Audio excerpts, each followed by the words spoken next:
Numinous Podcast with Carmen Spaniola.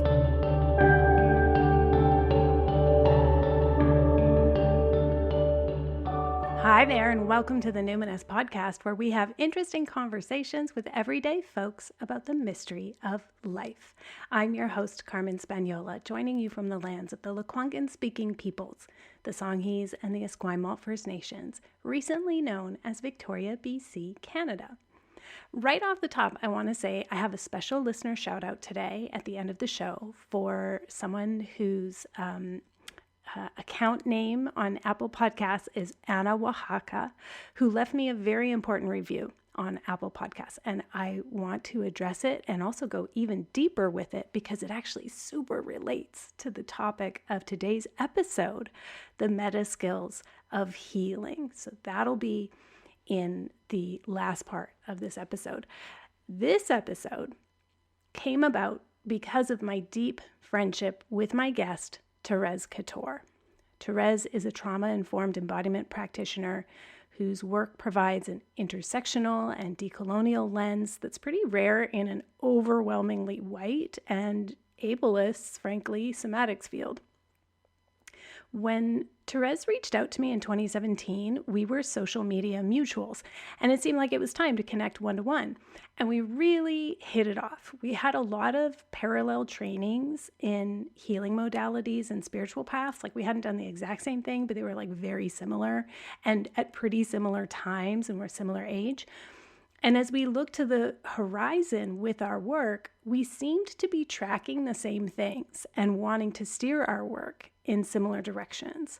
Some of you may even remember that I first invited Thérèse onto this podcast in October of that year, episode 85 of the Numinous Podcast, published Halloween 2017.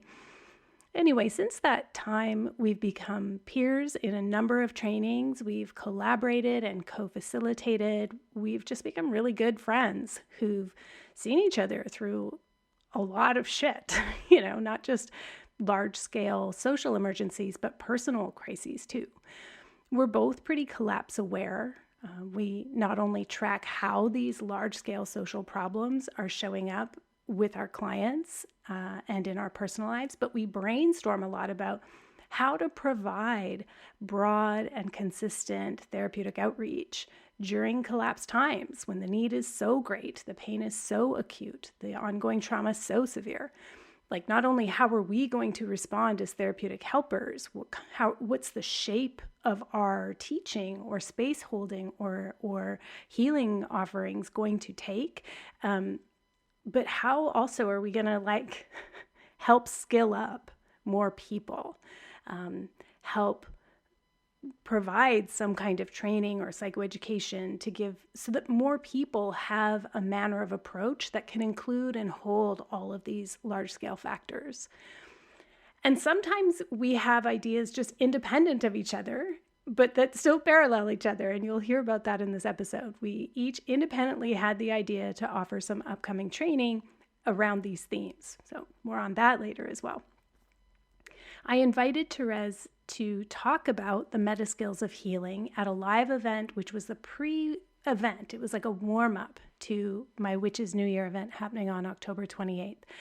Thérèse is she's occupied at that time, but I still wanted to have her as part of it, and just seemed like the themes we were both sort of kicking around separately were so timely, and I wanted to use this timing where there was lots of eyes on what I was doing to give some attention to what we were thinking about. And I had so many people who couldn't make it to the live event, or they missed the deadline for the recording, who really, really wanted that content. And I believe it's important material for all the therapeutic helpers and also anyone who's looking for a good therapist.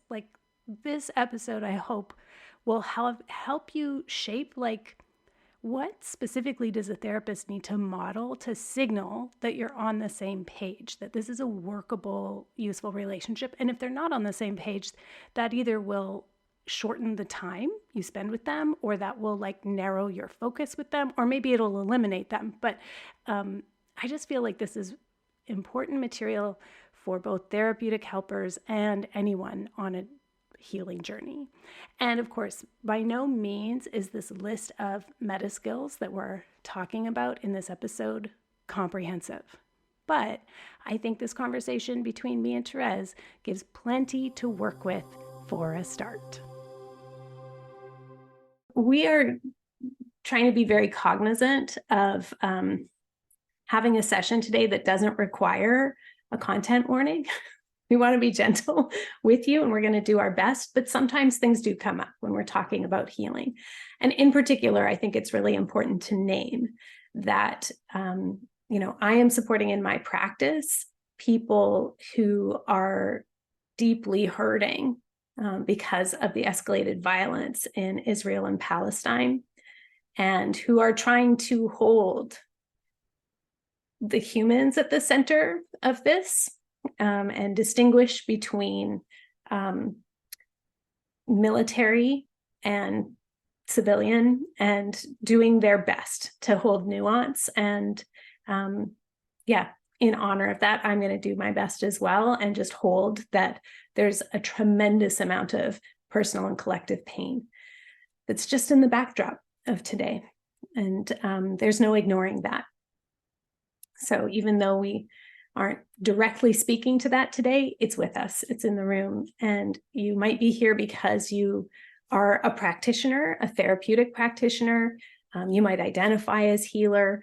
And all of us are here because we're interested in doing our work and taking care of our own shit. But sometimes the pain is just so much.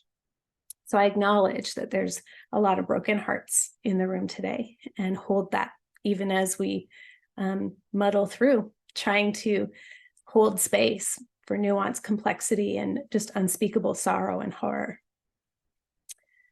So with that, I would like to introduce my dear friend. You know what? I'm crying because I was like, I admire her so much. Yeah, I am so honored to have Thérèse Cator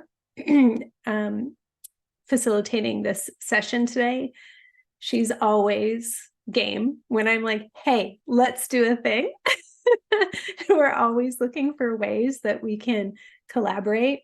It's such a joy because I admire her intellect and her complexity and capacity and nuance. Thérèse is a longtime coach and embodiment practitioner, a somatic experiencing practitioner. She has several modalities that she's very skilled in, and also comes from a long line of traditional healers from Haiti. So I'm not going to spend too much time saying much more, but I would just like us all to take a moment to welcome, with so much admiration, Thérèse Cator.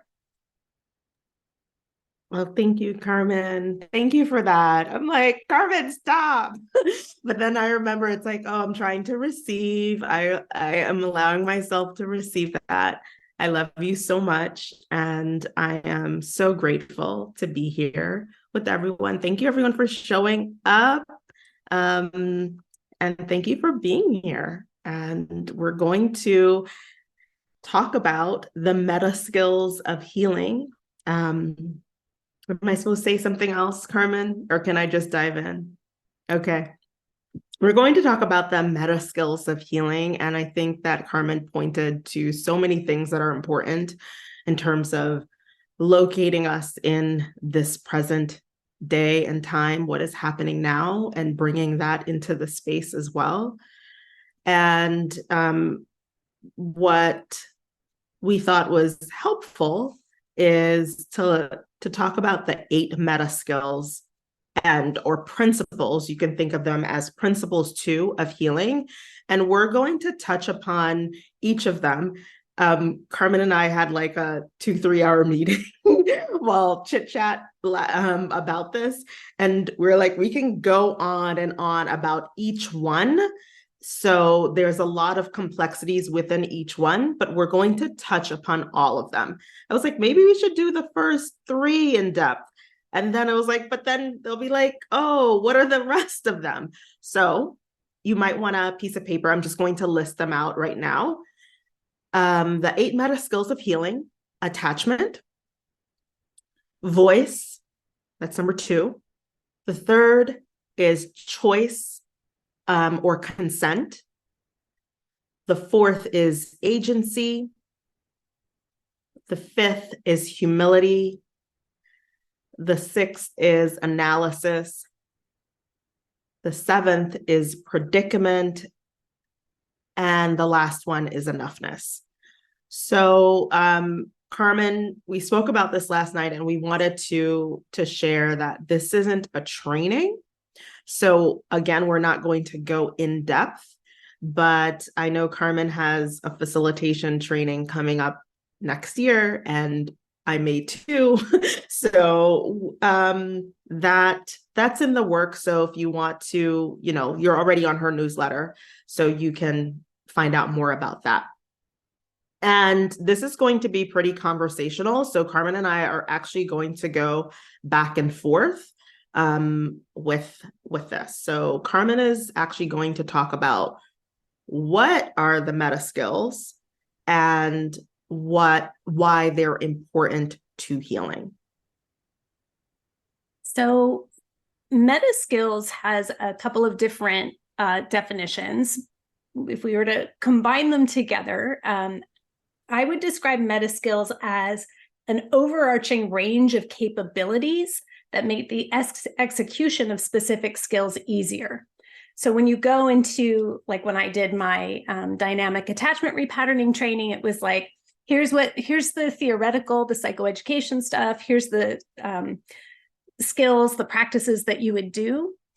But the meta skills are the capabilities you would have that overarch that kind of keep it all together.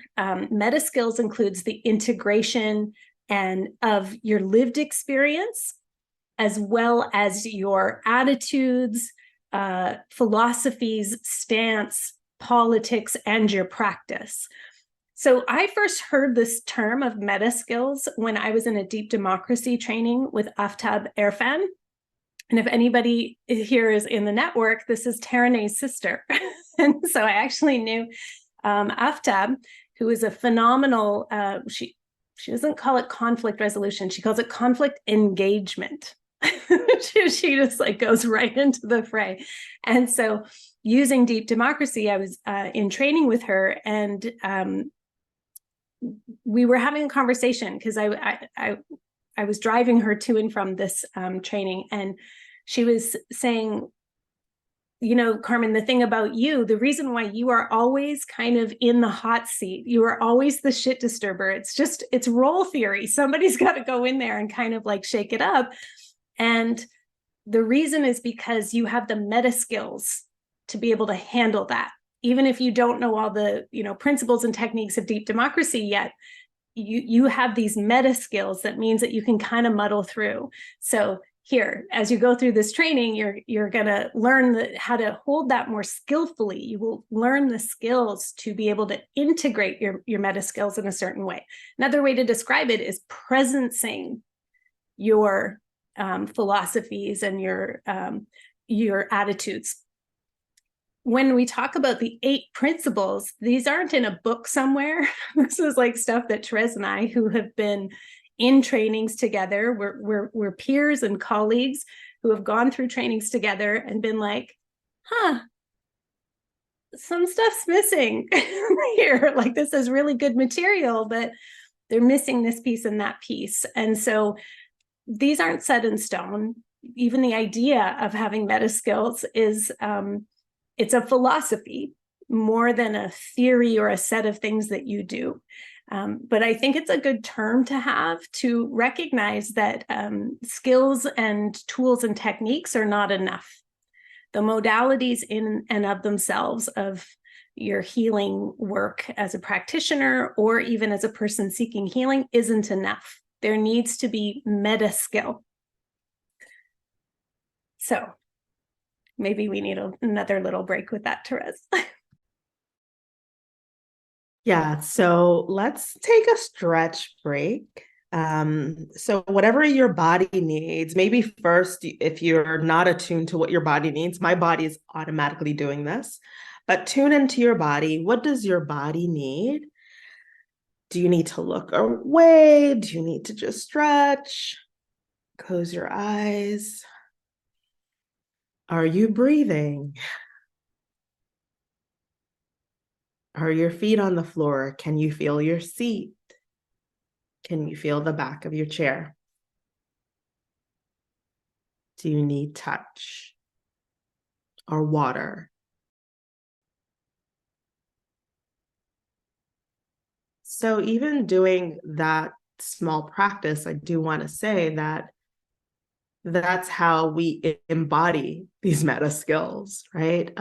So that it can be really easy. I think today it's going to be more in the mental realm, for a reason, right? Because we don't have a ton of space to do this in depth. However, these meta skills need to also be embodied. And the way that they can be embodied is through slowing it down, taking a break, noticing what your body needs. So no one is keeping you here. So if you feel like, oh, I've had enough, you're welcome to, check out, say bye in the chat, and then leave. You can always look at it later. But really, I guess that's also agency. So I want to just highlight that you don't have to stay for the entire thing if you feel like, oh, I'm at capacity. And checking in periodically, maybe Carmen might remember to say it, or I'll remember to say it. It's like, oh, checking in. How do you feel? What do you need in this moment? So let us dive into the first one, which is attachment. So attachment is our ability to feel love, to feel care. I think it's both for ourselves and also for our clients. And it's also being able to have loving boundaries. I was going to say, yeah, loving boundaries opposed to borders, which is different, within a really loving context. I know that Carmen also wanted to share about the queer community, is where she learned about how to have proper management of dual relationships. So Carmen, do you want to say a little bit about that? And then we can continue. Yeah. Now that I heard about attachment and read about attachment for a long time before I trained in attachment, and it never really sunk in. Like, I got it mentally, but it wasn't shifting dynamics in my relationship. And then I did my training, and it has a somatic component. And I realized, like, oh, that's like a missing piece. Like, what is the point even of teaching attachment without somatics? Because it is nervous system shaping. It's not about a mental understanding of what your style is. It's about recognizing and being able to see from somebody's like posture and facial expression and tone of voice and their shape, their literal shape, what their attachment style might be like, and being able to presence one that might be more stabilizing for them. So presence in yourself, and offer to someone else a sense of being safe and seen and secure and soothed. And what I started to notice is that the more you get shaped like that, the harder and harder it is to do therapy or any kind of healing in a conventional Western context.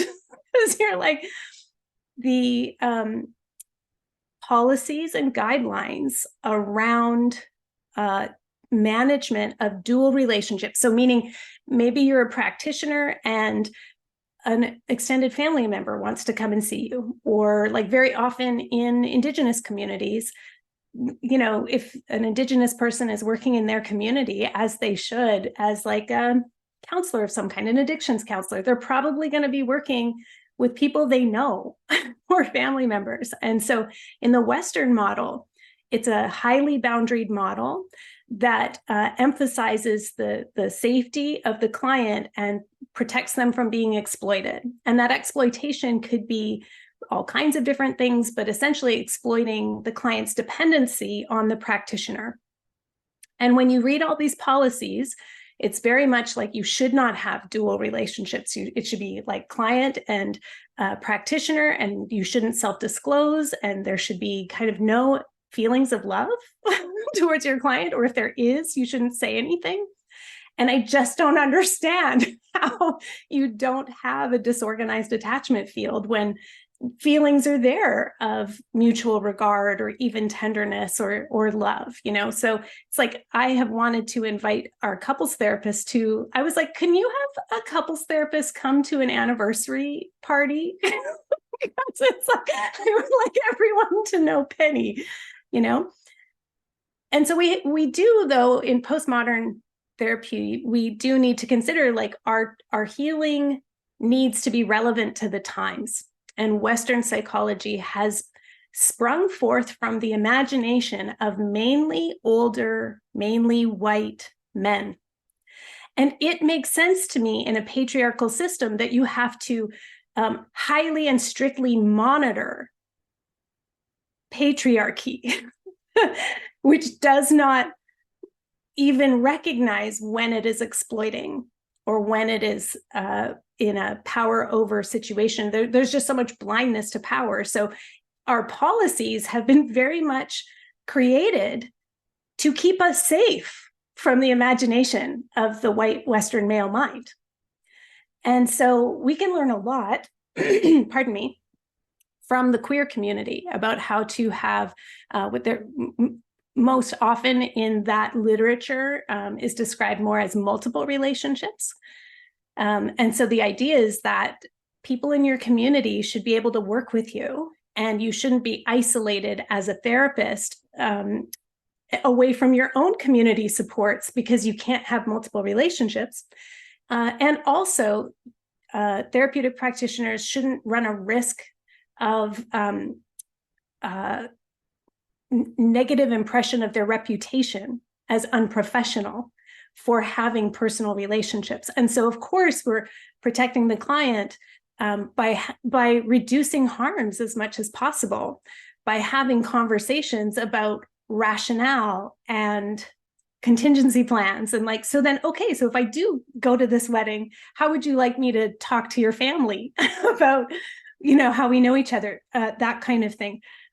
So I'm going to actually share a paper, which is kind of old, but it's been so formative for me, because I believe that the queer community can teach us in collapse times how to take care of each other and be able to have fruitful, beautiful, loving, close, intimate relationships with clients that help ladder them to making friends in the real world. But like that we don't have to just outsource that. We can create the conditions in which it's very clear that this is what we are laddering people along to, and what shall we do in the case of some kind of violation of trust, or if something just comes up that it's like, oh, this is a bit intense, how will we manage those relationships? I also believe that being able to bring attachment into our work is a way to bring some class solidarity as well, because I don't believe that mental health should be relegated to the realm of the elite and people who can afford it.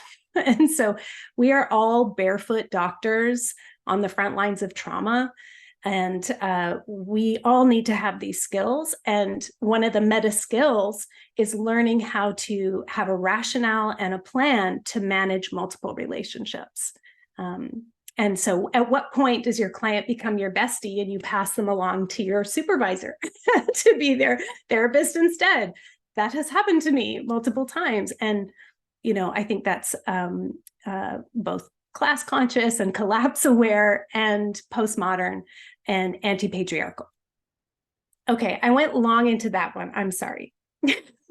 No, that's okay, Carmen. As you were talking, the thing that was coming is that, you know, my mom my family, they're from Haiti. They grew up in a village, right? What would be a village, and trading close to the earth. And people had dual relationships all the time. Like, so it's actually also an indigenous way of being, when like the person that you go for this healing might also be your uncle or your aunt or a relative or someone or your school teacher even. So these dual relationships exist. And I think also, when we look at the medical industrial complex, what the root of that is the observing bodies, specifically bodies of African folks, as less than human. So there's this observer quality to the lack of attachment, right? So if you're only going to be able to see someone as less than human, then you have to detach. Feelings of love means like, oh, that person, are they human? That leads to many more complexities. So I also think having this is like a re-indigenizing, decolonial approach to these Metaskills. Anything else, Carmen, or should we move on to voice? I just want to acknowledge that there's resonance bubbling up in the chat, and I hear you folks, and what you just said, Thérèse, brilliant. Thank you for saying that. Yeah, so I'm not able to see the chat until later, just because of the way my screen is set up, but thanks for saying that. So the second is voice. So voice is our ability to track no, both verbally and non-verbally. And I think it's also the ability to track unsuredness. So maybe someone's like, no, like, is that a real no or a real yes? It's our ability to track both the no and the yes, verbally and non-verbally, and creating a no pressure environment to perform at wellness, to perform at satisfaction, or to be the model student, client, teacher, teacher, student, patient, practitioner, just dismantling that. And really, if you are someone who is a helper, who is a facilitator, who is a care provider, or at least I believe, in my humble opinion, is that one of the word is not, it's like duty is not the word I'm looking for, but one of the things that we stand for is to be the amplifier of unheard voices. And that includes the voices of the body, right? Including the physical bodies and other bodies. So land as body. And that also extends to non-human bodies. So nature, right? Animals, etc., as well as the dead. And so oftentimes what I have found is that Carmen modeled it in the beginning when she named what else is in the room, is that what's in the room is not shared or said. And oftentimes what is in the room are also the systems that seek to oppress, that seek to marginalize. And what's also in the room is sometimes emotions. The emotions that are not able to be named, or the emotions that cause great discomfort, grief, shame, rage. So sometimes those are in the room and they're silenced. So as a practitioner, we're also the voices of being able to name the systems, to name the emotions as well. Carmen? Yeah, and I think as pardon me, as animists, as witches, as earth-based spirituality practitioners, we are so well positioned. And I say this so much, and I'll say it again and again, because we are moving through the world in a relational way. We are moving through the world recognizing all the different kinds of people who are not human people.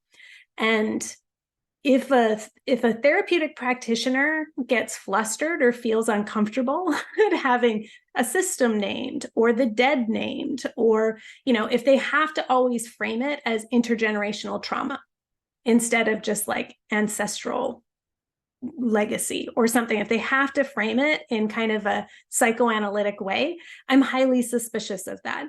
Or at least I shouldn't say suspicious. I would say that indicates to me that there will be a very soon we will hit the limit of how far my healing can go with this person. So many, and we get this even just from the ACE studies, right? So many of the traumas are veiled through time and taboo and social scorn. And so I believe that we're going to a therapeutic practitioner so that we can find a space where we can talk about these things that are socially taboo. And so if you say collapse and they try to say, like, okay, you have an anxiety disorder or something, instead of being able to just recognize what's going on, we're going to hit the limit of what we can do pretty quickly, because actually the role of the therapeutic practitioner is to amplify the voices of the unheard, and that includes the conditions and the dead and everything that's in the room. So I just think that somebody who is out with their animist or folk healing or witchcraft-based spirituality is probably a good bet for being able to help us with giving voice to the silenced.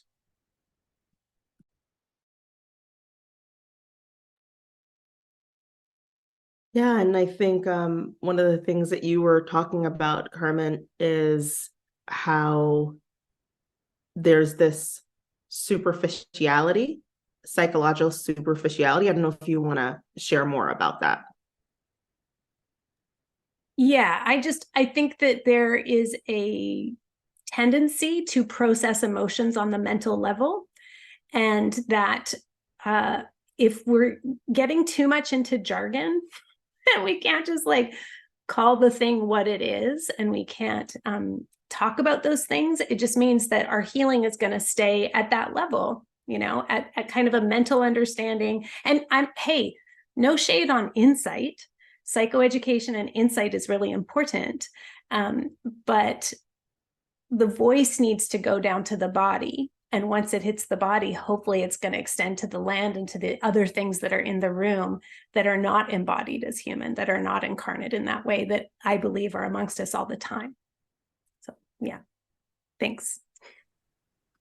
Yeah, as you were talking, I was like, maybe it's my triple Scorpio in my chart. I'm like, but it's like I'm always fascinated by what is silenced, who is not heard in this moment, or what is not heard in this moment.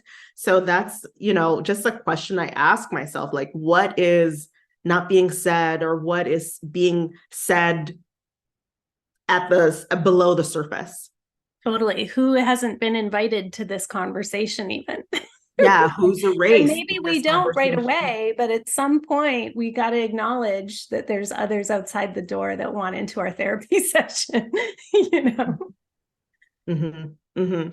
Yeah, I just had this image as you were talking about like the table, the concept of the seat at the table. But the image that I had is like, there are literal bodies that are holding up the table.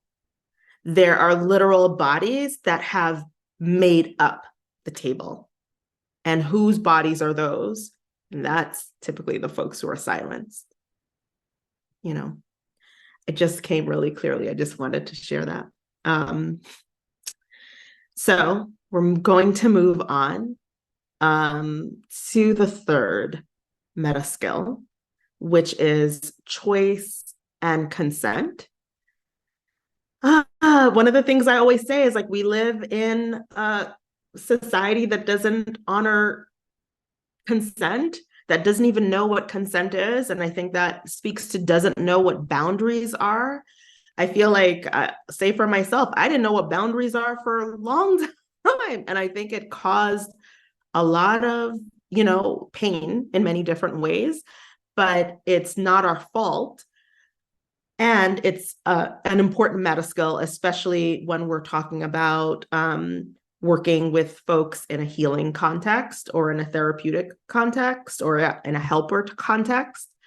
And consent and choice needs to be reaffirmed frequently. So just because someone says yes or gives consent, it doesn't mean it's consent every single time. So it really needs to be reaffirmed frequently.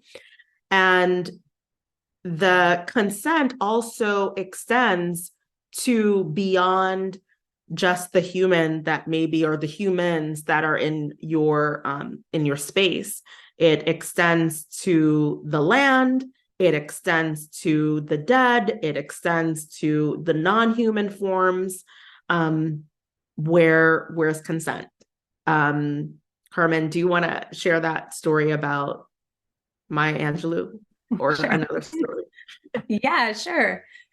I'll work up to it a little bit. So as a person on a healing journey, that can actually be harder than it sounds, because if you don't know what your own preferences are, it's hard to know if it's a yes or a no, right? And so I think any kind of healing environment needs to give you the space to change your mind, like pretty explicitly. Well, let's just try this out. And if it doesn't work, or here's not just this or that, here's a range of options you can do. So that's part of our responsibility on our own healing journey, is to start to really attune to our preferences, so that we can offer a fairly robust yes or no. And this, of course, includes extending to the non-humans that we've been talking about, who are always part of our healing journey. And again, whether you want to frame this as intergenerational trauma or as ancestral veneration or as magic or whatever, we are working with others who also have agency. So, if you are, so I've been in sessions where, well, let me back up. This is one of the reasons why I encourage folks to do a slow and embodied land acknowledgement before we get too deep into a healing practice, because it's important to recognize our positionality, and it's important to proceed with consent. And we can't do that unless we're listening. And so I've been in session with people who, like, I'm thinking specifically of, I was with a woman who pretty much shares my social identity. She's like an older, white, kind of middle-class hetero woman.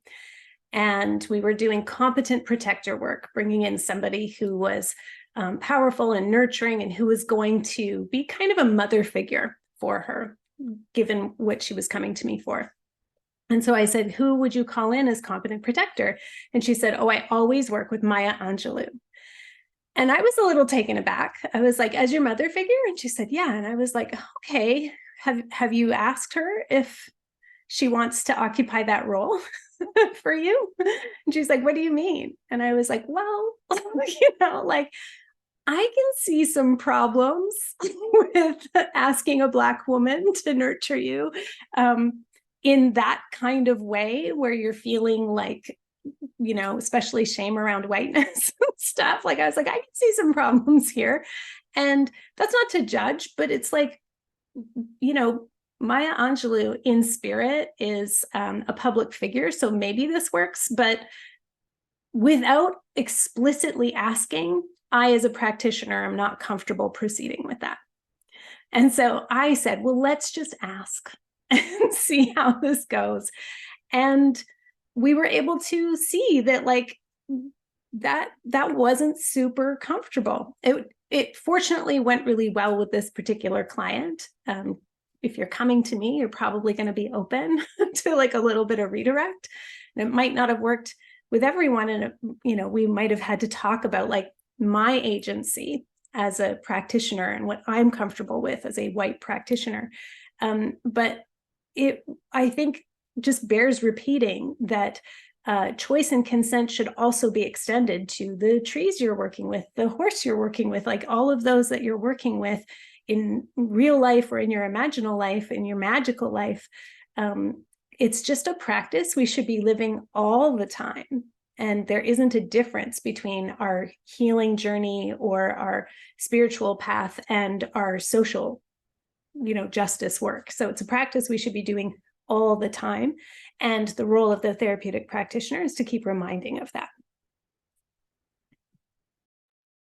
It's interesting, Carmen, as you were talking, I was thinking about something that might be helpful is to really think about, well, if this person were in the room, or if this being were in the room, would I be able to even ask for consent?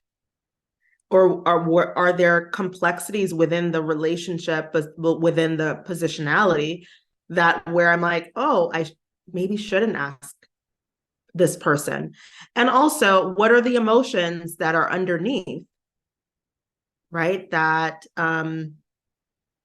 need to be reckoned with, right? Because, I didn't know the piece that your client was really working around whiteness, which can always be in the room, but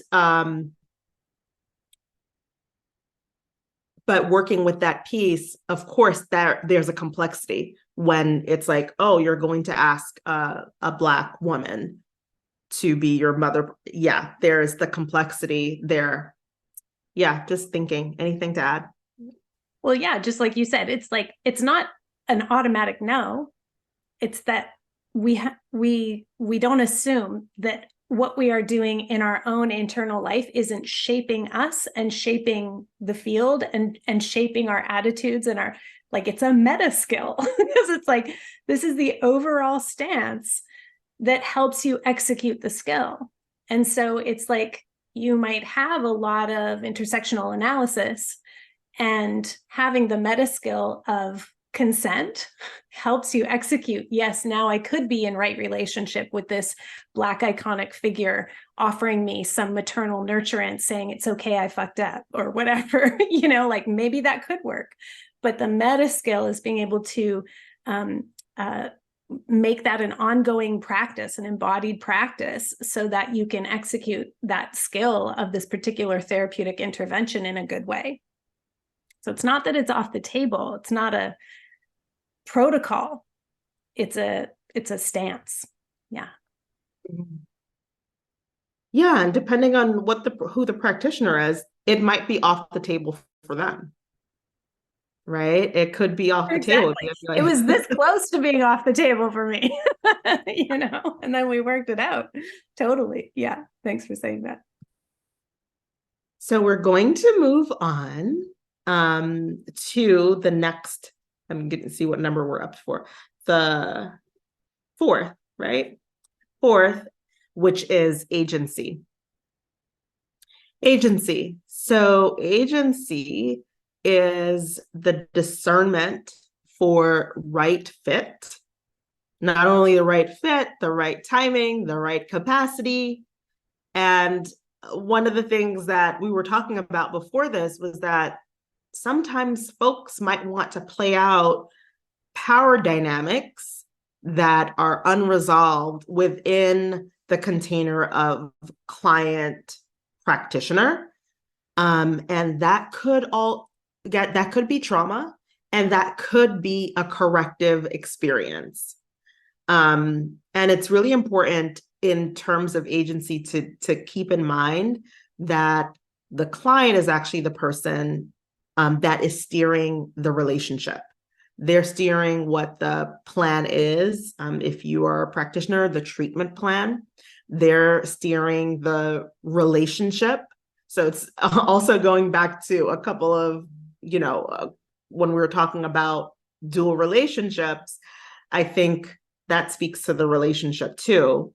How that moves. You're not like, oh, all of a sudden I'm the practitioner and I'm going to make these choices. Yeah, I guess there could be some choices in there. But anyway, I'm not going to go down that rabbit hole right here. And also the pace. So the client is the one that is steering the relationship, the course of action or treatment plan, as well as the pace.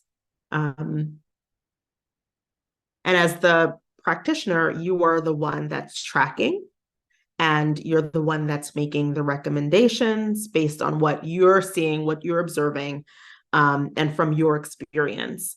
And it has to be within the scope of what it is that you do.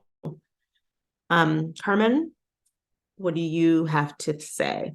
Yeah, I mean, I think agency also helps us as like clients be empowered to say, this isn't really working for me, or like, yeah, I get your treatment plan and like, I'm willing to try it, but this isn't working now. So again, this can be like a thing that we have to learn because we've been so shaped by this top-down kind of power over Western approach to healing, where there's an expert and there's a subject, like, whereas this, especially in the age of the internet, it's like we have so much more access to communities that are sharing information, lived experience of other people. And so there's just a lot more data for us.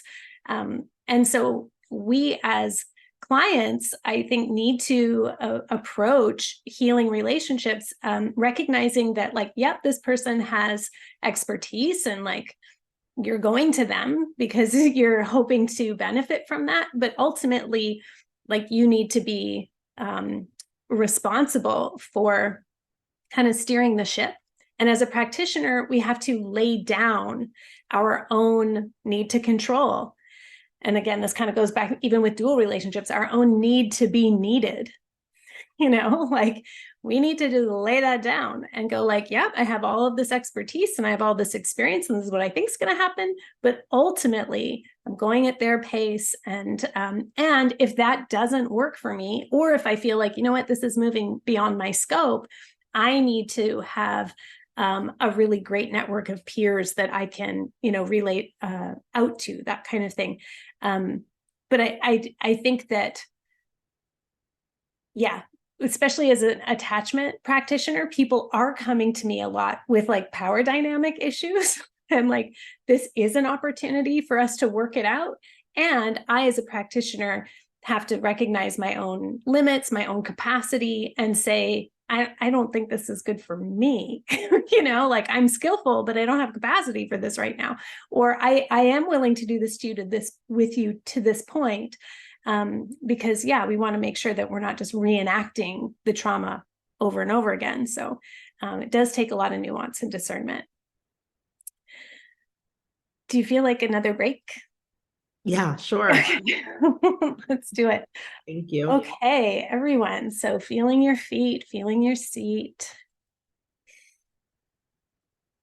Looking for your stable structures. And I would also recommend like a little twist here. So looking behind you, again, kind of recognizing like, okay, I might be in unfamiliar territory with some of the things we're talking about, but I'm actually in a very familiar place right now. There's like nothing chasing me.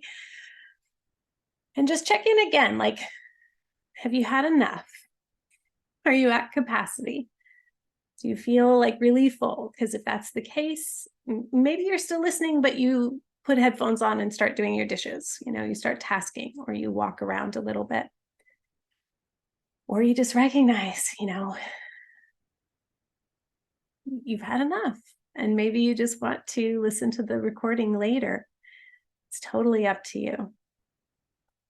We're going to move into the next 4. And this one, the 5th one is humility, social, historical, and cultural humility. And I just alluded to it, but there's so much to say about this, about, we can bring in kind of the biopsychosocial aspect here. There are different models of trying to bring in some cultural literacy and cultural humility. But what I think is really important is that the practitioner is filtering clients for good fit and holding those power dynamics like front and center. And in order to do that in a good way, you need to have a network of peers who are in different positions socially than you. So you have to have a network of peers that you can refer out to who are not just like you, helpful white ladies who are middle class, do-gooders or whatever. Okay. We need to have lived experience of relationships across difference. And so it's not enough just to have a statement of Black Lives Matter or, land acknowledgements or whatever. You need to, and if you don't have this, you set yourself a time horizon of a few years where you develop some genuine relationships with other practitioners who are different than you. So that if you have a client who comes to you and is like, hey, I want to work with you, but there's like some pretty major difference that you're like, I think this is actually pretty central to your healing. You can say, let me help connect you. And if you don't know them personally, then you at least start developing a database and like support people. So the humility is that you're not going to be right for everyone. And I think as a client, if you bring up with a practitioner that like they're missing the mark or they say something that's just like, they're not seeing me, you trust that sooner than later. I know how hard that is when you just don't have a lot of options.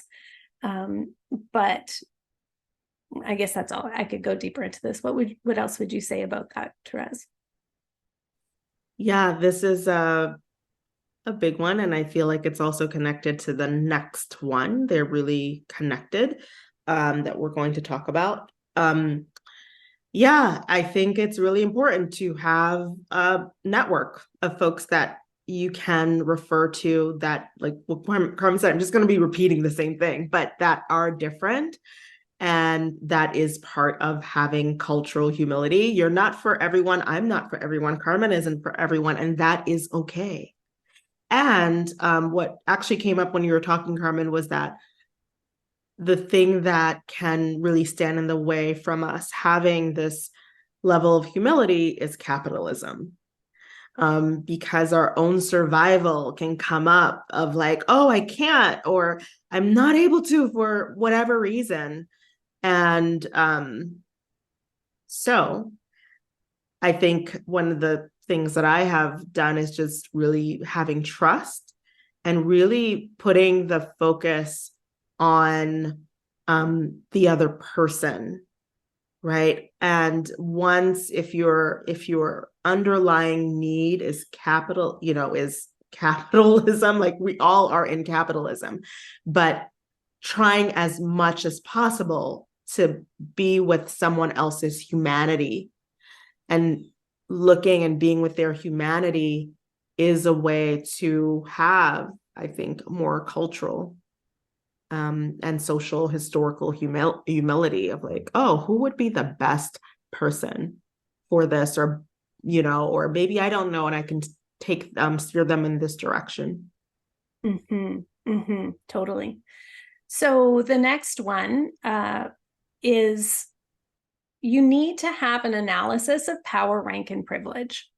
And that's just period, full stop. We don't even need to say anything else.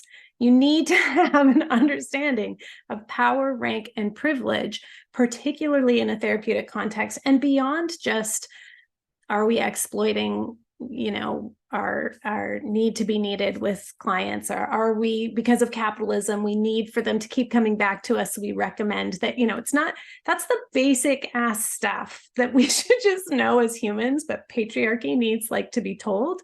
But beyond that, having a recognition of up power, down power, intersectionality, positionality, this is a lifelong and very nuanced undertaking. But if your practitioner hasn't even started, again, we're going to hit the upper limit of our capacity to heal with them very, very quickly, because it really should be stated the forces of oppression in every single session. That's a main part of what the practitioner should be doing is pointing to the systems of oppression that are underlying the client's challenges, and that it's not actually their fault, and that they won't be able to just like heal themselves out of this. And in order to know if your practitioner has that analysis, you just ask them, what are your thoughts on how patriarchy plays out in hetero couples? Like literally just ask them a question with the word racism in it and see if they get flustered or kind of try to avoid it. Like, are they a slippery fish, or do they kind of light up and be like, oh my God, yes, I see this all the time, and I think we should, so they don't have to be particularly academic about it, but if it makes them uncomfortable, I would run away.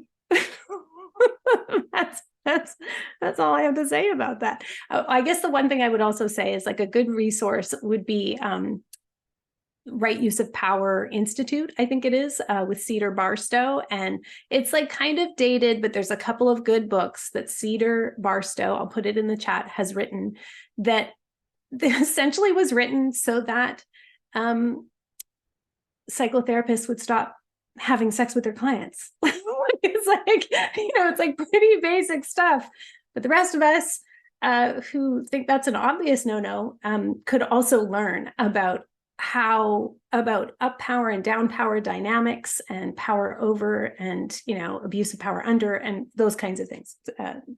What else would you say about having an analysis? Yeah, I mean, power is another thing, I think, when it comes to consent, what we just talked about, boundaries, and that's something I always think about what is the power that we have. And I think it's really knowing what is the power that we have, because also I'm thinking even the act of naming something all the time, depending on your clients or identity, that can be triggering for them, right? That can be too much, too fast, too soon, that can be. So this is where intersectionality and all of that plays out, because if you are a white person or in a white body, and let's say you do have a client that is in a BIPOC, Black, Indigenous, person of color body, there are nuances there. Like there are nuances there of what needs to be named. Now, if you're a white person and you're working with a white person, I think it could be named all the time. I do. I think it could be named all the time. Yeah, there's more I could say about that, but I don't want to go down that rabbit hole. We'll have to just come to your training when you do yours next year. We do facilitation trainings at the same time. Yeah, I totally hear you. Yeah, and I would say so much of who I notice this come up with is I'll be working with women of color and white women who don't realize that they're in an abusive relationship with white partners. I will say I've had several clients who are in mixed race relationships and do not understand how racism and patriarchy are expressing themselves in their relationship. And that's a lot. And so it takes a few years to like come along to be like, some of these things are not couples therapy problems, and so, yeah, I can name it and then just have to kind of hold space for that, because capitalism keeps us tethered very often to perpetrators of systems of abuse and abuse of power, so yeah, you're totally right. This also segues really nicely into predicament. So having an awareness of predicament, I think there's, again, tons of places we could go with this, but the one that I want to lift up, we haven't yet, is around ableism.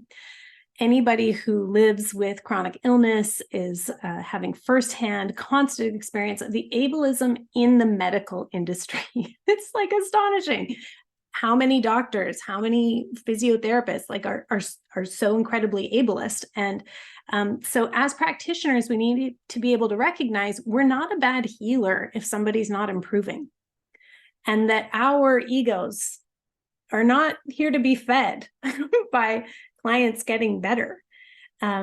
And that we need to be able to hold this nuance as a client, as a person on a healing journey, between wanting to get better and efforting to improve and relieve symptoms, and also this radical acceptance of realities. That is a tension that, well, all of us will hold as we age, but it behooves us to recognize it now. And I think especially in a world of COVID, with like episodic disability becoming more and more of a thing, I'm really hoping that we can bring in this conversation about ableism in the healing journey. And, you know, when we were chatting about this, Thérèse, we both kind of said, like, neither of us identify as healers.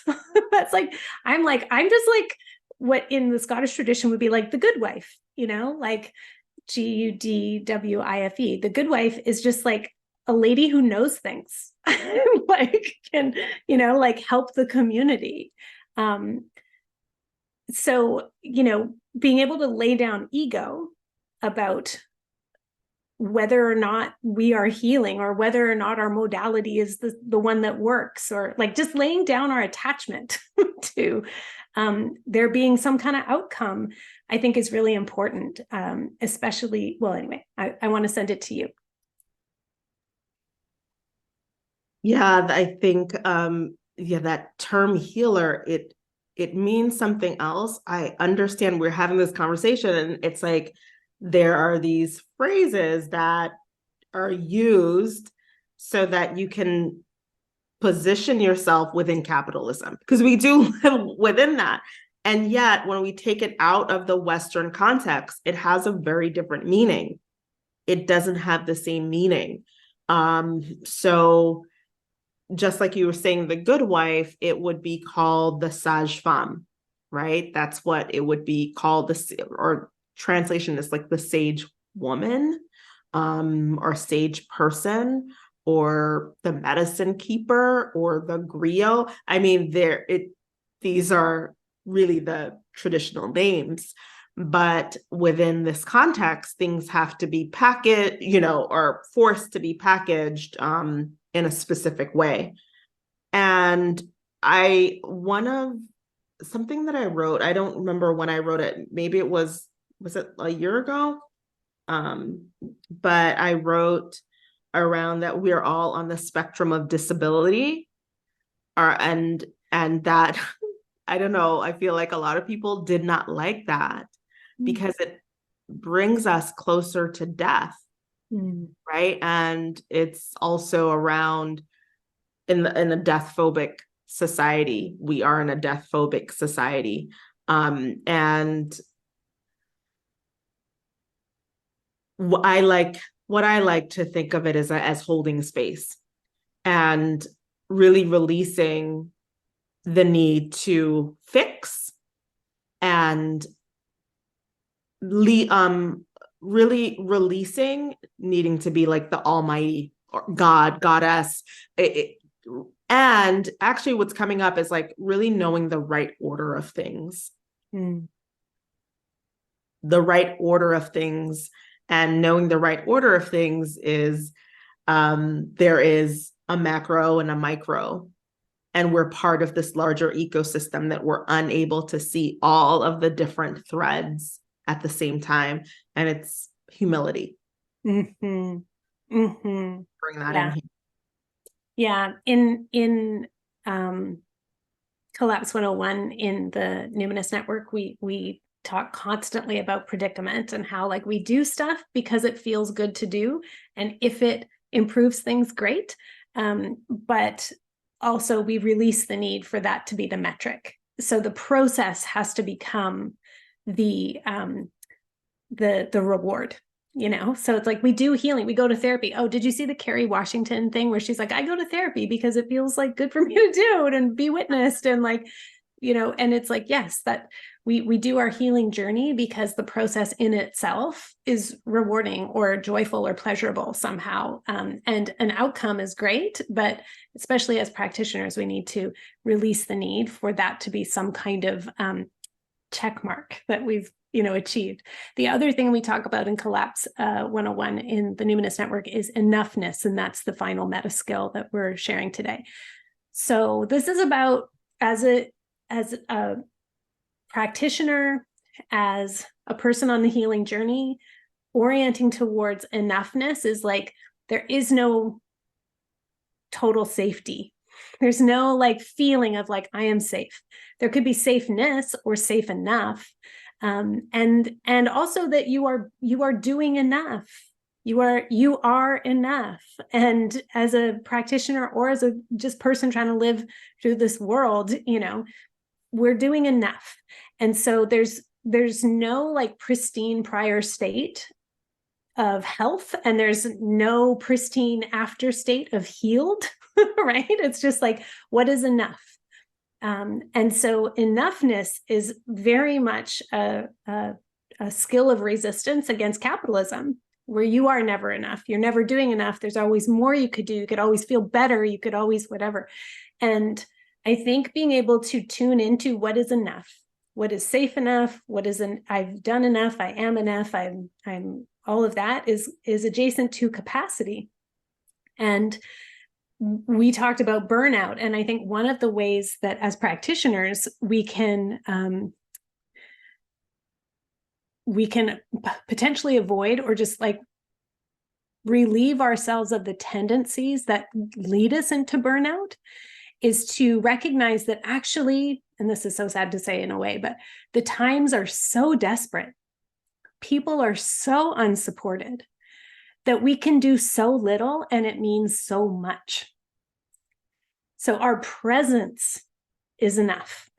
Our compassion is enough. Our consistency is enough. Whatever it is that is like our kind of little thing that we're good at, it is enough. That creating a validating environment is enough. So, yes, we learn all the skills. Yes, we develop excellence or competence, but really ultimately, the world is in desperate times. And one of the ways we can like kind of take the gas off and unhook from capitalism is to not try to save everyone or, it's like Mary Oliver says, determined to save the only life you could save, which was your own. What else would you say about enoughness, Thérèse? And then I'll let you take us into questions or wherever you want to take it. Yeah, as you were talking, what kept coming up is yesterday I was leading a new moon, and I pulled out a card and from Trisha Hersey's Rest deck, which I love, by the way, and it said, and the card just said, I am not lazy.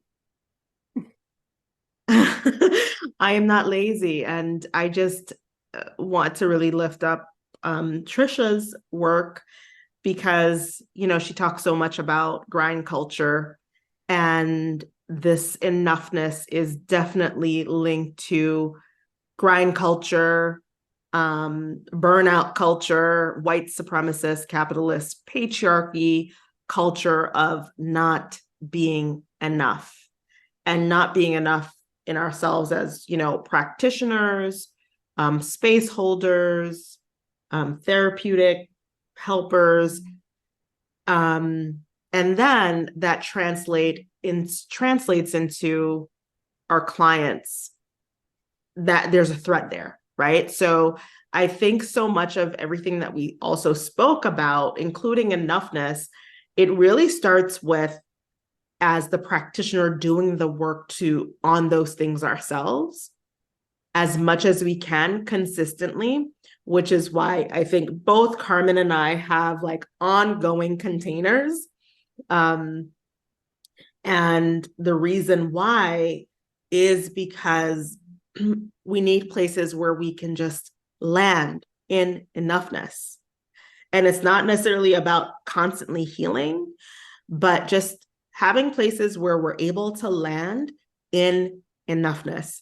safe enough, not complete safety, not this pristine purity culture of what, the purity culture goes into like, oh, it has to be completely safe enough, good enough, doing enough, enough, and knowing what is enough when it's enough.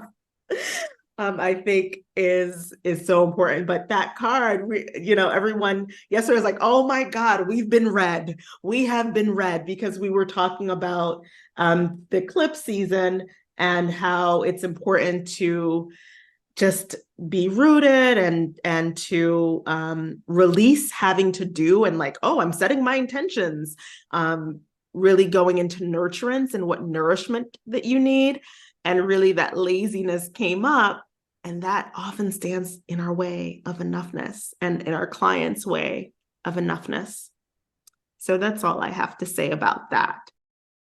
Oh, of course, there's so much more to say, but that would be more appropriate for a different container. I think this has been a lot for now, and I know there are many of you wanting to know, when does the training start? How much is it? How long is it? Etc.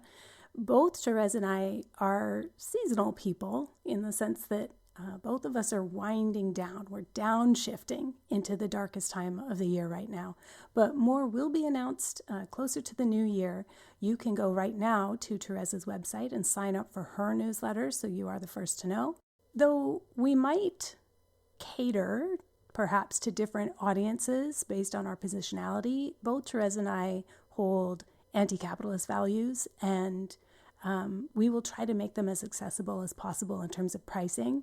And speaking for myself, my training will be specifically around facilitation and holding space for online groups. So you should be a person who, has something that you are running already. And this could also apply to folks running in-person groups. So this is for experienced facilitators. If you like the way we do it in the Numinous Network, this training will be about going deeper into the rationale of why we do it the way we do it, so you understand how to customize that manner of approach for your modality and the people you're already working with. So it's not going to be a training for people who are new to facilitation. That is a phase 2. That will be later on, after there's been a few intakes of this introduction. So I'll provide links in the show notes, which you will find in your podcast player or at numinouspodcast.com, so you can be on my newsletter and Thérèse's newsletter and be the first to know when those trainings come out. Now, back to what I was talking about way back in the beginning, where I said in my listener shout out, I have something else I want to add around the Metaskills of healing. So I would like to thank, this is the part where I do a listener shout out to people who've left reviews in whatever your podcast player is. It's usually the Apple podcast apps. So I got this review. It's a 3-star review, and it's from Anna Oaxaca. The title was Too Many White Western Perspectives. Anna Oaxaca writes, I really liked this podcast at first and had hopes for the purported critical intersectional approach. I've really appreciated the awareness of Carmen and many of her guests in terms of naming explicitly the nuances of identity, perspective, and knowledge. Some episodes have been a joy to listen to. However, after nearly a dozen episodes, I'm sick of listening to Western perspective after Western perspective of doing 2 things. Number 1, guests speaking and claiming to be the authority on a perspective or subject that originates in indigenous or other traditions and no credit is recognized, and or explaining knowledge and perspectives that are secondary to their own culture. Please get more guests on who can speak from non-Western understandings and knowledge without the white interpreter. This really makes a difference. The world is a huge place, and the lack of diverse guests is seriously creating a bias and mistakes and errors of interpretation. Number 2, guests referencing garbage so-called academics and experts whose work has been shown thoroughly and resoundingly by actual experts to be fiction and or manipulated and misrepresented facts, i.e. holy blood, holy grail. Some critical thinking and analysis is necessary, and listeners should be prepared to do their own research to read original sources and thinkers. So I just want to state I'm totally aware of the power differential, and I've been like very back and forth on like, should I bring this up? Because while, yes, reviews like this do have some power to derail growth and reach of my show, the differential clearly tips in my favor since I'm the white Western woman at the mic. And as such, it behooves me to listen to this feedback more than 5-star reviews. This is a good review by a thoughtful person. So Ana Oaxaca, I would love to hear your feedback after hearing this episode. If you're listening, you might have already decided this wasn't for you. But if you would like to share any more with me, you can reach me by writing to customerservice@carmenspanyola.com. I would like to give you a way to respond to this episode. And also, I would like to give you something for your time if you want. And yeah, maybe you'll never hear this because you've moved on, but I want to say your words impacted me. And they also excited me because they connect to something that has been like kind of kicking around in my brain for a while that I've been wanting to talk about on this show. And it feels to me like it really relates to today's topic and your feedback. Like I see connection there. So I'm a bit hesitant to link them to your review because you're in the down power position and you're not here to respond to me. So I want to say to everyone listening, I hope you will listen in a reparative way because I feel like Ana Oaxaca's feedback and also this perspective I'm about to share does advance our aims around intersectionality, and they work really well together. Okay, so before I get actually more into the part I want to share, first I want to say it makes total sense to me that a year of predominantly white voices is like really grueling for many listeners. I also want to explain I did have 5 guests who had to cancel or decline or like postpone this year. There's like a wide variety of reasons, and they all were people of the global majority, people of color, people of culture. And this is an example, just like an everyday example, of how people of the global majority are disproportionately impacted by systems of oppression. And like, you know, when we look at the social determinants of health, for instance, I see those impacts happening disproportionately just even in trying to line up, 24 guests this year.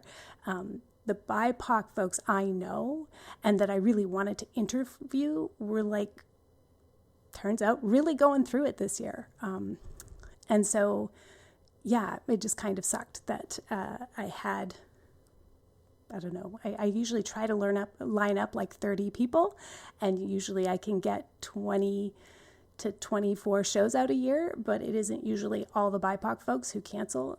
But I will continue to follow up and pursue those guests, and it may be too little too late for Ana Oaxaca, but and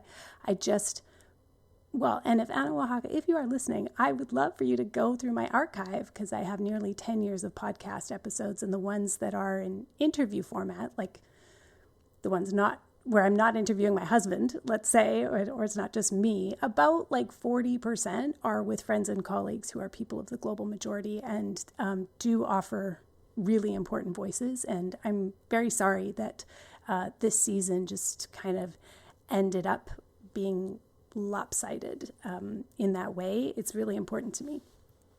So thank you for that. The second thing I want to say is like, it's also really important to me in terms of guests who are white, not citing lineage, that's definitely not okay and not something I want to perpetuate. So if it's not mentioned in the episode or show notes, I want to correct that. I would genuinely appreciate the chance to connect those dots for people. And I wish these episodes were referenced so I could fix that, because I am like racking my brain trying to think of a guest who positioned themselves as an expert without citing lineage. I'm like thinking immediately, I'm like, oh, well, I did have that conversation with Annie about meditation, but of course she was talking about Tibetan Buddhist meditation, and we were talking about grappling with that as white people. Anyway, yeah, I'm just trying to think, like at the very least, we discuss the problematic aspects of being a white practitioner who's come to the realization of the problematics of positionality in our trainings. And I always want to name that and offer repair. So I will do better at making those lineage citations clearer going forward rather than simply just like linking to somebody's website. I know everyone's busy, so listeners don't always have time or the interest in doing their own research. Frankly, I don't always either, but because it is a stated value, I am going to try to be better at connecting the dots and making those citations clearer. So now the second part, this is what is so interesting to me because it's like exactly pointing to something that I've been wanting to talk about. And as I was bringing forward this episode with Thérèse, I was like, oh my gosh, this is another meta skill. So the second critique was about guests. Oh, well, okay. I want to say like one thing, and then I'll get into the next meta skill I want to offer as part of this feedback. But just quickly, the second critique in this review was about guests referencing garbage academics, and then it mentioned Holy Blood, Holy Grail. I just want to clarify that neither I nor the guest of that episode, Perdita Finn, was trying to position Henry Lincoln, the author of that book, as an academic or even endorse his work. The context of that mention was like I was trying to lift up the numerous synchronicitous events that Perdita had that led to her fascination with Mary Magdalene. And partly that's because I had them too, and also in France. And so in this anecdote, we were describing how she was in France on a train, and like this rando ended up, who pointed her to Mary Magdalene stuff, ended up later becoming this public figure who sort of brought the like secret Jesus conspiracies to the public imagination, and Dan Brown picked that up. Anyway, I'm sorry that came across as an endorsement. I really didn't intend that. So to be clear, that was not an endorsement. It isn't an endorsement. I am not citing or recommending Holy Blood, Holy Grail to anyone. And so again, thank you, Anna Oaxaca, for giving voice to your concerns there, like specifically and also in general. I am sorry I didn't make that more clear. I will try to give more of a like critical listen before I press publish on stuff like that. I can always like reinforce something in the outro like this. Okay, anyway, but that piece got me thinking about something related that I've been wanting to make space for on the show. And so again, I just want to emphasize this is like not a message for or a jab at the person who gave me the 3-star review. This is not even a direct response. It's not intended to like bully or harass them or diminish their words. I really do take that feedback seriously. And I had been feeling uneasy about like how just I was noticing like, oh, damn, that person is canceled. And like I was noticing the lack of diversity this year, and I'm glad someone called it out. I feel like affirmed that, yes, I was worried about this and it is troubling and I need to prioritize proper representation. If I had like more people of color on my guest wish list, then I wouldn't have encountered this problem. So that's on me for being so insular and white. So message received, affirmed, prioritized. And I want to fold this in as another meta skill of healing that feels related to healing wounds within the kind of bigger tent of justice, or like how we as a wider community of people who care about intersectional feminism can fold in and integrate feedback and yet still move forward together. So this show, the Numinous Podcast, is billed as interesting conversations with everyday folks about the mysteries of life. And like very rarely do I have a guest on who's an expert. Like they might have written a book like Perdita Finn, but it's like a spiritual memoir. I did recently have Jen Lumenlan on about parenting beyond power. She actually is an expert with like 3 master's degrees, like one's in child psychology and another one's in education.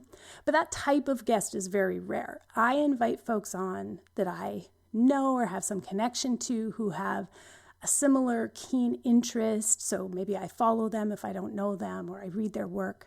And like maybe they've had success in their fields generally, but I want to talk to them about their experiences as an everyday person who for some reason has done a deep dive or like brought forth some big work about a subject matter. And that's why I end every interview, even with experts or like the rare academic that I have on, by asking about their grief and their rage. I spend a lot of time kind of building a narrative arc and send them question prompts in advance so they know I'm going to ask them personal questions about who they are. And I want to know more. Why did you become an expert in this, even if they are an expert?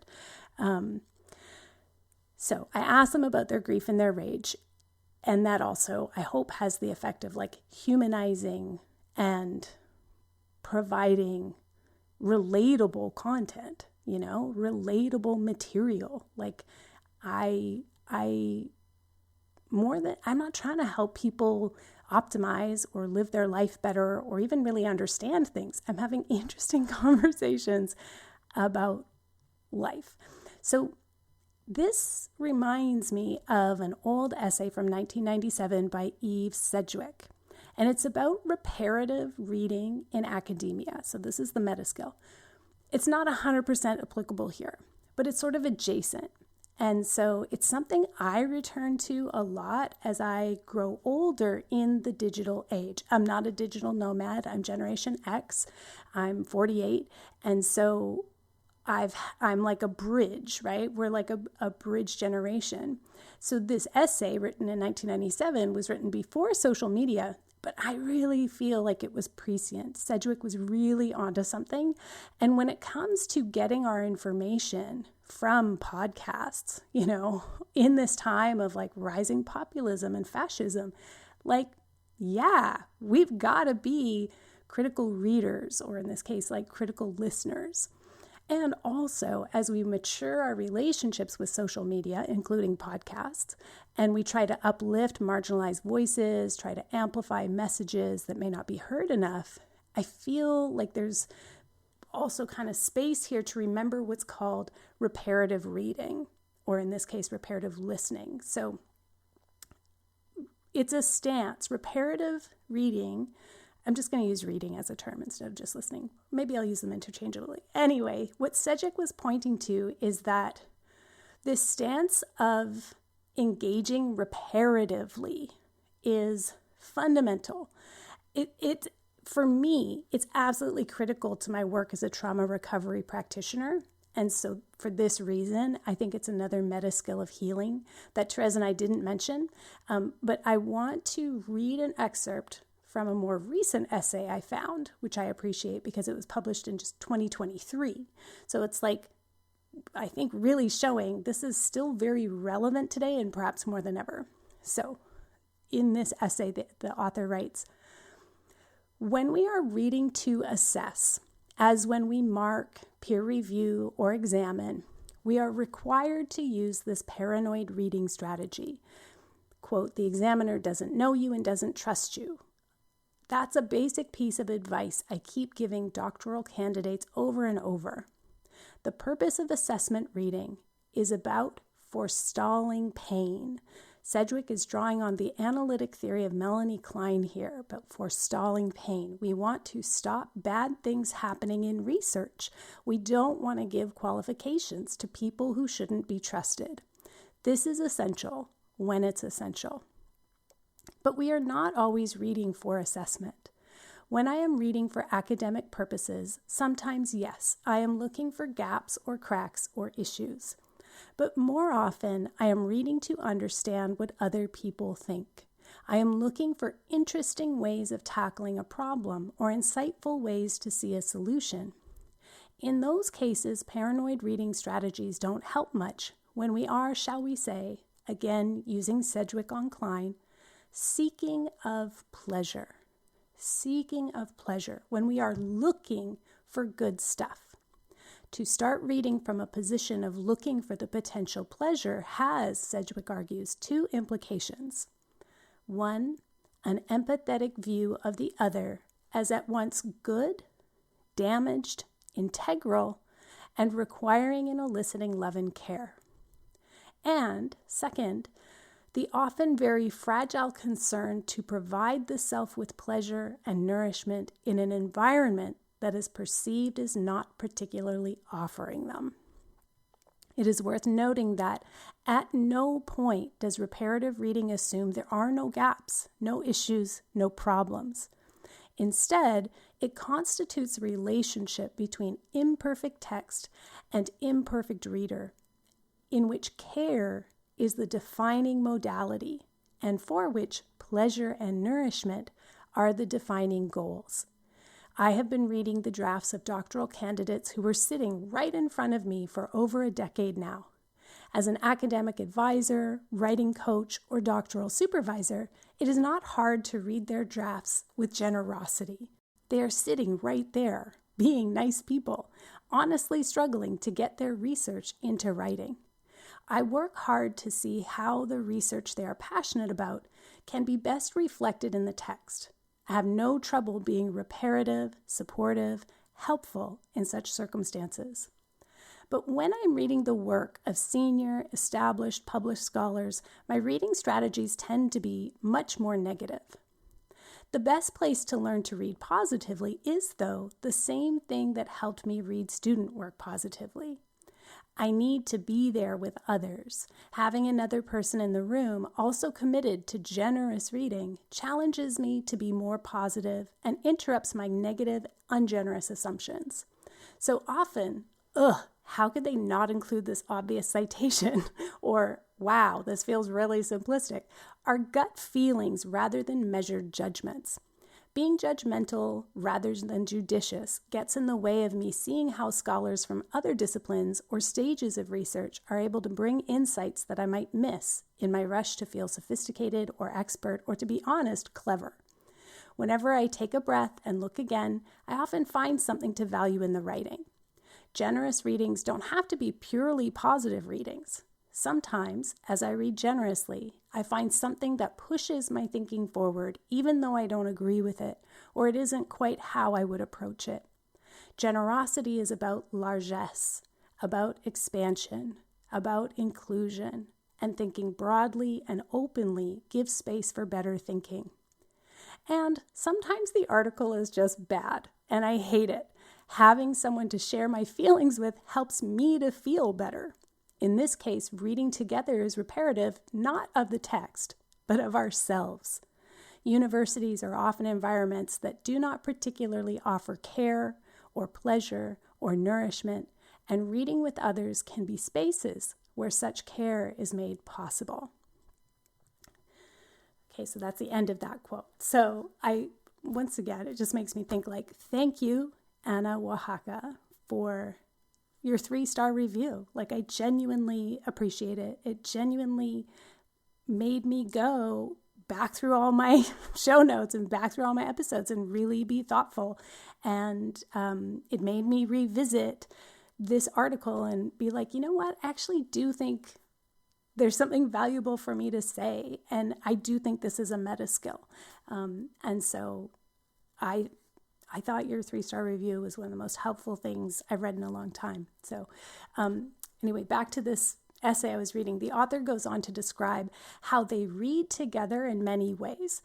Sometimes in the same room with other people. Sometimes they're over Twitter. It's like conversations online. Sometimes by posting on their blog and receiving comments from other people.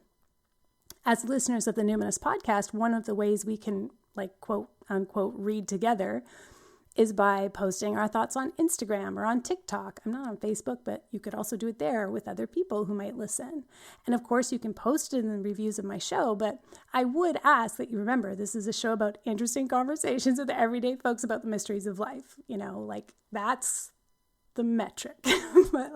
And the mysteries are what the fuck is happening? How did we get here? Mysteries that have no concrete answers, right? How do we manage collapse? What are you doing for your trauma healing? How's your journey going with whiteness? How's your experience as an Indigenous planner unfolding? I'm talking to people who have a very high level of competence or thoughtfulness and a lot of social power in many ways. And also, it's a podcast by me, a real person who's yes, I've got training in attachment, but what we're doing here really is I pull out the innards of my marriage to explain why I needed training in somatic attachment. I do have some expertise. I do have social power, and I do have responsibilities. I say that very soberly. I do have responsibilities, and listeners do need to do their own research. I talk about very serious themes. And I don't think research is actually the thing that will get us where I'm trying to go with this podcast. That's why I bring in this article. She's not saying go do better research, right? She's talking about a manner of approach. So I'm aiming towards something else, and it's something, the thing I'm aiming at with this show or with my work, it's something I'm even reluctant to name because it doesn't exist in this world anymore or yet. And I, as a white woman with a microphone, I don't even feel I can adequately represent it. But I know that experts in research and critical reading isn't going to get us the whole way of where I want to go. It's not going to make us whole. It's more in this other realm of reparative reading and the metaskills we're talking about in this episode, and also in the collapse episode. So folks who listened to my collapse episode, which was episode 161, can see how influential Sedgwick's essay has been on me, since I described there how landing safeness and satisfiability are two metaskills of collapse. So I'll link to the article I quoted from. It was written by Catherine Firth, who is an academic guide for research writers at the University of Melbourne. And it was posted on the Routledge blog in July 2023. Routledge, you know them. They publish a lot of textbooks and stuff like that. They publish a lot of academic journals and things. So one place we read together about the topics I'm talking about on this show is in the Numinous Network. And part of me was thinking, oh, maybe I should give Anna Oaxaca a free month in the network so we can read together. But actually, to be very honest, it's a very white space. Only about, I'd say 20%. This is the last time I checked, which was maybe 6 months ago, but about 20% of our members are visibly BIPOC or from the global majority. And even though we have a BIPOC sanctuary space and guides who are people of color, I just know it does get tiring to be in white-dominated healing spaces. Who offers something that centers people of the global majority is Thérèse. Thérèse offers healing spaces for BIPOC folks. And of course, I'm going to put all her links in the show notes. Anyway, once again, thank you, Anna Oaxaca from Canada, for inspiring this important discussion. I would love to hear more. I'd love to send you a thank you gift from my garden, my own little witch apothecary, if you're interested. So please reach out if you have bandwidth to customerservice@carmenspagnola.com. And thanks for your review. Okay, finally, this is the last call for Witches New Year, happening on Saturday, October 28th. The online recordings are available immediately after each session. They'll be available to stream for 1 week. Along with 4 recent podcast guests, I'm getting cozy during the eclipse that day, and we're learning all about the astrology of the year for 2024. That's with Thea Anderson, plus the tarot card of the year, ancestral veneration, and more. I'm super delighted to be able to continue conversations with Thea, as I mentioned, with Shauna Jans, Sophie Macklin, and Taranay Airfan. It's going to be super great. Plus, I'm celebrating the 1-year anniversary of my book, The Spirited Kitchen, that day. Plus, that day's my birthday. I'm turning 48. Huzzah! I'm almost 50. Hooray! Come hang out with me at my party. I'm doing exactly what I would want to be doing on my birthday, is diving into witchy stuff. Tickets are just $50 Canadian for all 7 sessions with a sliding scale pricing. Get your tickets now at carmenspagnola.com. CarmenSpagnola. Until next time, take care.